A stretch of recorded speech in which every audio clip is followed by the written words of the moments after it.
이 달마 선종이 초조 달마 대사로부터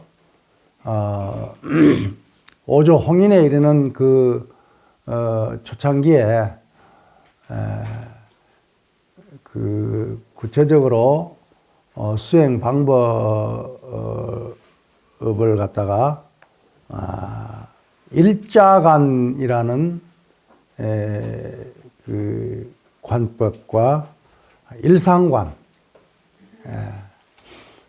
이것을 언급하고 있다는 것은 대단히 어떤 소중한 자료라고 말할 수 있겠는데, 직진신 견성성불이라고 하는 그 종지에 입각해서 어떤 조사선풍으로만의 어떤 이해를 하다 보니까 구체적으로 이제 어떻게 수행을 했겠는가라는 그 부분에 대해서 이제 우리가 고민을 하게 되는데, 사실 이 홍인선사 오조 달마 선종의 오조인 홍인선사의 어떤 문헌에 보면은 그때까지 이제 일자관이다, 일몰관이다 이런 것이 이제 그 등용되고 있는 걸 보면은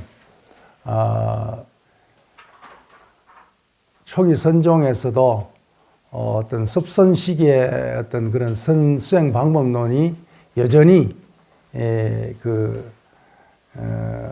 간택되고 있다는 것을 짐작할 수가 있죠. 일자간이라고 하는 것은 구체적으로 말하면은 우리가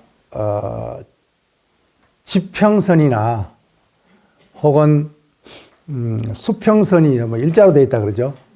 한일자를 생각하면 돼. 한일자 옆으로 이렇게 쫙 되는 수평선, 지평선 이렇게 이제 거기다 일자를 짜서 그 일자를 관하는 것을 일자간이라 그래요.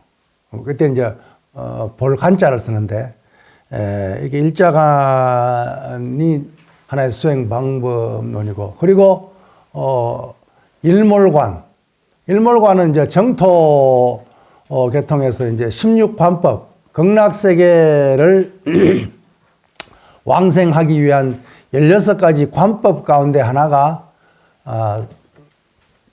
극락세계가 서방정토 서쪽에 있으니까 해가 질 때, 서쪽으로 해가 질 때 그 밝은 둥근 해를 바라보면서 이제 구체적으로는 이제 해가 질 때마다 산 서쪽 기슭으로 나아가서 그 일몰을 지는 해를 바라봅니다. 우리는 가끔 바라보지만은 이게 전문 수행으로 이제 채택해서 이제 바라보게 되면은 뭐 예를 들어서 한 달이나 두 달이나 석 달이나 1년 동안 이렇게 계속 이제 거기에 집중해서 이제 일몰을 관하게 되면은 여기 선방에 들어와서 눈을 감고 있어도 환한 그 빛이, 그 해가 그 질 때의 어떤 그 환한 빛이 이 속에 있어도 그냥 실제 일몰관을 해보면은 첫째 몸이 정화되는 기분이 들어요. 환한 광명이 빛이, 우리는 뭐 여행을 가거나 혹은 뭐 선방에 있을 때 어쩌다가 한번 이렇게, 도시에서는 또 뭐 지는 해를 바라볼 그런 계제가 또 별로 없지 않습니까? 이렇게 가끔 바라보지만 그것이 이제 구체적인 수행 방법에 의해서 그걸 바라보게 되면 또 다르겠죠. 그래서, 몇 개월씩 이렇게 계속 그 일몰관을 하게 되면은 선방에 앉아서도 그냥 저절로 환하게 그렇게 되는 거예요. 그러니까 몸과 마음이 청정해지고 밝고 맑게 되는 거죠, 이제. 그러면서 극락세계를, 이제 무량광이잖아요. 그렇죠? 아미타를 갖다가 우리는 무량수, 한량없는 생명, 무량광, 한량없는 빛, 광명이란 말이지. 그래서 일몰관을 이제 하게 되는, 이걸 갖다가 선종에서 오조 홍인선사가 도입을 하고 있다는 것은 어떤 도신선사가 일행산매를 연불로서 아미타불을 부르는 연불로서 일행산매를 설명하고 있는 것과도 연관이 되겠죠.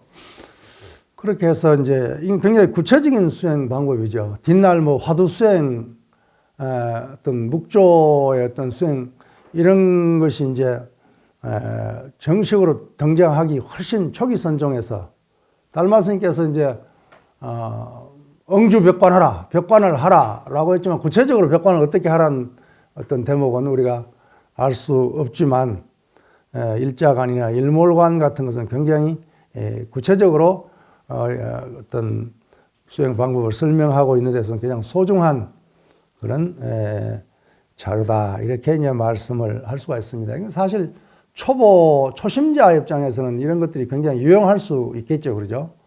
그렇게 우리가 이야기할 수 있고 이제 드디어 이제 초저로부터 오조 홍인 이제 홍인 어제 잠깐 이야기했죠. 도신선사 문화에 오조 홍인선사가 있고 또 한 계통에서는 우두법룡선사가 있다 그랬죠. 우두법룡선사 계통에서는 절관론이라고 하는 책이 있는데 그냥 완전히 반야의 공사상을 철두철미하게 실천해 나가는 종파가 우두법룡종입니다. 막 이제 그 정도로 이제 언급하고 넘어가겠습니다. 그러면 이제 홍인선사 문화에 많은 이제 제자가 나오는데 그 제자 가운데 이제 그 뛰어난 제자가 어제 언급했듯이 북종의 신수, 남종의 해능, 그리고 북종계통이라고 할 수 있는 해안선사, 그 외에도 이제 현색이라든가 이런 많은 어떤 선사를 들 수 있지만 우리가 뚜렷하게 선사상사에서 두드러진 그런 분은 신수선사와 해능선사다. 이렇게 말할 수 있는데 어제도 잠깐 말씀을 드렸습니다만은 신수선사는 그 당대에서는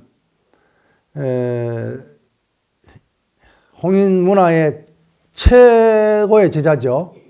실제로 능가사작에 보면은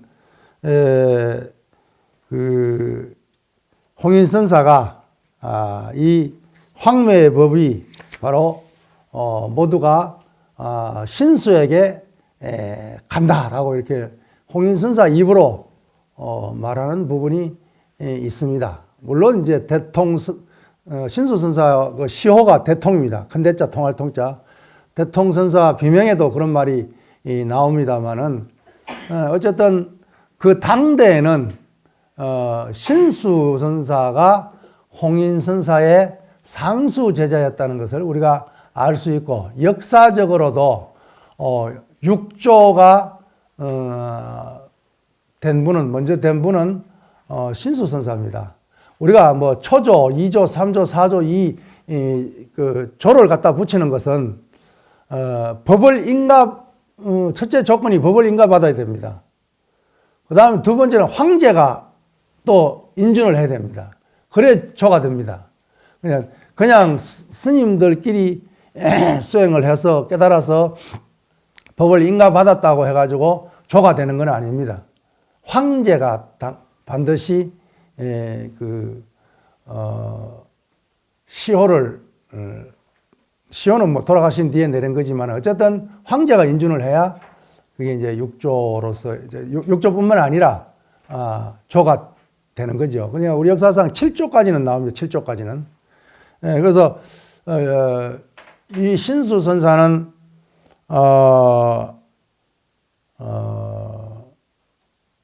요즘 말하면 이제 하남성 출신인데, 여러분들은 하남성 크면은 어디 가든지 구분이 잘 안 되겠지만은, 하남성 출신인데, 20살에, 저 낙양의 청궁사란 절에 출가를 하죠. 출가하는데, 근데 출가하기 전에 이미 도가, 유가에 정통해버렸습니다.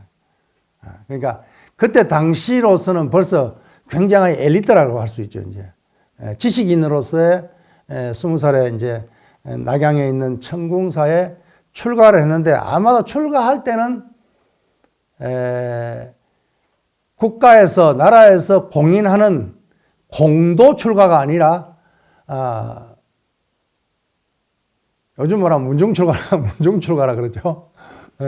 사도 출신인 것 같아요 보니까. 뒷날 이제 홍인선사의 법을 인가 받고 옥천사 주지를 하게 될 때 그때에 이제 정식으로 이제 성적이 이제 공도라고 하는 것은 이 뜻이에요. 도자. 이거 이제 우리가 덕도한다라 할 때 도자지, 그죠? 덕도하는. 그러니까 공적으로 성적에 올려서 덕도했다 그 말이에요. 이게 성적이 있단 말이에요. 사도는 뭐야? 사사로울 사자잖아, 그죠? 요즘 말은 이제 문중출하다 뭐 이렇게 말할 수 있겠는데, 사도 출신이었던 것 같아요. 그걸 우리가 어떻게 알 수 있느냐 하면은 20살에 출가해가지고 정말 난행 고행을 두타행을 하고 난 뒤에 사실 홍인선사 문화에 들어갈 때는 46세 때 했어요. 46세 때 들어가가지고 7년 동안 홍인선사 문화가 밤낮으로 홍인선사를 시봉하면서 또 그 가르침을 받아가지고 수행을 하죠. 그래서 7년 동안 했는데 7년 동안 시봉하고 떠나게 됩니다. 당신은 계속 있고 싶어 했는데 스승을 모시고 계속 공부하고 싶었는데 어쩔 수 없이 떠나는 부분이 나오는데 그때 떠나는 것을 너무나 아쉬워하면서 스승에게 눈물을 흘리면서 이 떠나가는 것을 슬퍼했다라는 구절로 봤을 때 이것은 아마 있고 싶으면 있는 거지. 왜 눈물을 흘리면서 스승 길을 떠나가느냐는 것은 이건 사도 출신이기 때문에 사도 출신은 어떤 일이 있으면 조사가 나오면 도망가야 됩니다. 왜냐하면 병력의 의무가 있기 때문에 이 공도가 돼야 병력의 의무를 갖다 면제할 수 있어요. 그런데 이 사도가 되면 뭐예요? 역시 병력의 의무가 면제가 안 되니까 이 조사가 나오면 어떻게 되겠어요? 도망가야 되겠죠. 이제 이런 경우, 중국 역사에 이런 경우가 많습니다. 노행자가 홍인선사에게 억무소주 이생기심 구절에 깨우쳐가지고 행자로서 일약 어떤 법을 인가받고서 거기에 머물 수도 있잖아요. 그렇잖아요. 그런데 이제 그 당경에서는 극적으로 이제 혹시 해코지 하려고 하는 무리들이 있을까봐라고 적고 있지만은 보통 역사적인 어떤 그런 당대의 어떤 그 주위의 어떤 여러 가지 제도를 유추해 봤을 때 아마 이 노행자도 그냥 국가에서 공인받고 출가해가 온 게 아니고 그냥 나무 하러 갔다가 그냥 나무 뗄감 해가지고 시장에 팔러 갔는데 여관에서 건강경 읽는 소리를 듣고 그것이 뭐냐라고 하니까 듣지 못했느냐. 저 황매에 가면은 오조 홍인선사께서 이 건강경을 가지고 많은 사람을 제도하고 있다라는 소리를 듣고 어떤 사람이 독지가에 도움을 받아서 어머니를 노후를 봉양하게끔 만들어 놓고 24살에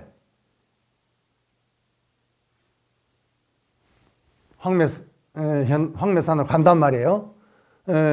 그런데 8개월 동안 행자 생활을 하고 행자로서 법을 인가받았음에도 불구하고 그게 급하게 나왔던 것도 역시 우리가 이제 공적으로 이해하기로는 이제 이 사도 출신이었기 때문에 그럴 것이다라고 24살이면 병력의 의무가 있잖아요. 그때나 지금이나 그러죠?